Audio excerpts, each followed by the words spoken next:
एक अलग मोड़ पे जा रहा है।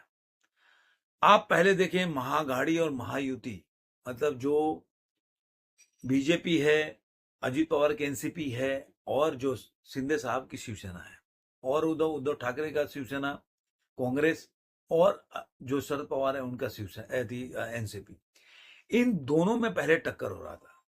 लेकिन आज जो सिचुएशन है, मैं आपको एक छोटा सा चीज बता देता हूं कि बीजेपी को अपने ही घर में लड़ना पड़ रहा है।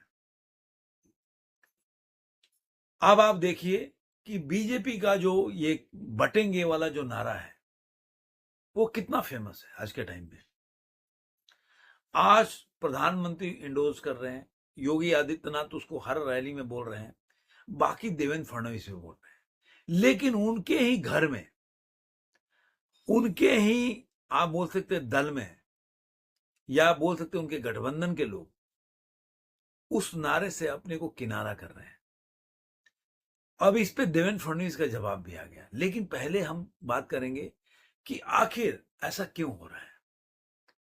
और जो अलग से एक हो रहा है कि महाराष्ट्र का जो मैं कहता हूं कि जो चुनाव का जो हिट है वो बहुत ही लो लेवल पे चला गया है।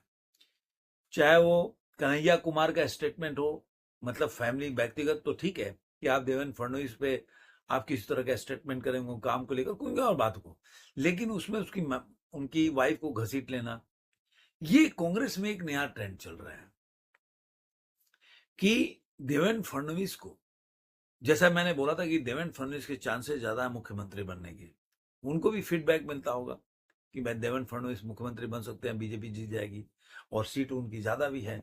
तो और अभी तक उन्होंने किसी को अनाउंस नहीं किया कि भाई अगर महाराष्ट्र में बीजेपी की सरकार या महायुति की सरकार आएगी तो शिंदे साहब ही मुख्यमंत्री होंगे। उन्होंने बोला कि इसके बाद हम तय करेंगे। ठीक है, तो अब पहले हम बात करते हैं अजीत पवार। अजीत पवार पहले से ही शरद पवार के साथ रहे, तो उनका अपना एक शरद पवार का माइंडसेट है कि भाई हमें सेकुलर बन के रहना है, हमें मुस्लिम वोट भी चाहिए। तो उन्होंने अपने को इस नारा से किनारा किया कि नहीं भाई, हम महाराष्ट्र में नारा नहीं चलेगा, उत्तर प्रदेश में चलता होगा, यहां नहीं चलेगा। ठीक है, यहां तक ठीक है, आप उसे बीजेपी पल्ला भी झाड़ सकती है कि चलो तो उनका आइडियोलॉजी अलग है, वो जिंदगी भर बीजेपी के खिलाफ पॉलिटिक्स किए हैं शरद पवार, और वो लोग एक साथ रहे हैं हमेशा से, उनके वोट बैंक मुस्लिम भी रहे हैं, तो इसलिए उनका माइंड सेट अभी बदला नहीं है पूरी तरह से। और ऐसा देवेंद्र फडणवीस इंडायरेक्टली बोले भी, तो ऐसा बोल सकते हो। लेकिन अगर आप ही के पार्टी में जब भी अशोक चौहान को आपने लिया, अगर उनका स्टेटमेंट ऐसा है और वो बोलने लगे कि नहीं इस नारा से बीजेपी का नारा नहीं है, तो आप उस पर क्या बोलेंगे? क्या अशोक चौहान को पता नहीं है कि प्रधानमंत्री अगर जो बोलते हैं तो वो नारा किसका हो सकता है? देश का बीजेपी का सबसे पॉपुलर लीडर मोदी जी के बाद अगर योगी जी इसको बोलते हैं और उसको इंडोर्स भी प्रधानमंत्री करते हैं, आरएसएस भी करता है, उसके बाद भी बोलना अशोक चौहान का कि ये बीजेपी का कोई लाइन नहीं है, तो पता नहीं वो किस हेवन में रहते हैं, क्या करते हैं देवेंद्र फडणवीस, तो वही जानते हैं। लेकिन आखिर ये बीजेपी को कितना सेटबैक देने वाला है? अब ये तो मान लीजिए कि पहला मैंने बताया अजीत पवार, उनकी पार्टी भी अलग है, वो बाहर से उनका गठबंधन है। दूसरे है कि बोल सकते हैं कि कांग्रेस से आए वो अशोक चौहान, इसलिए उनका अपनी आइडियोलॉजी भी नहीं बदली है। लेकिन पंकजा मुंडे, गोपीनाथ मुंडे के बेटी, उनका ऐसा बोलना, जो और ये सारे लोग, अजीत पवार को उठा लीजिए, अपनी वाइफ को उन्होंने चुनाव लड़ा, हार गए। अशोक चौहान जहां से जिस क्षेत्र से आते हैं, वहां लोकसभा के चुनाव में बीजेपी की क्या स्थिति है, किस तरह गर्त में गई, कितने सीटें हार गई, आप देख लीजिए, अगर वहां के ये बहुत बड़े लीडर हैं तो। लेकिन इनको अपनी आइडियोलॉजी चलाना है, मतलब इनको दिखाना कि मैं बहुत बड़ा लीडर हूं। अब आते हैं पंकजा मुंडे, ये खुद भी चुनाव हार गई, लेकिन ये अपने को मुख्यमंत्री से कम नहीं समझती।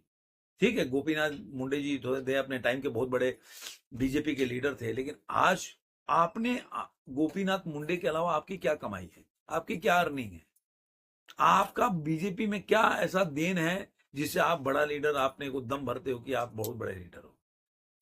लेकिन इसका जवाब इसी में कन्हैया कुमार का भी आ गया कि भाई कोई बोल रहा है कि 2 करोड़ के हीरे की अंगूठी पहनती, कोई बोला कि वो रील बनाती है, इस तरह का।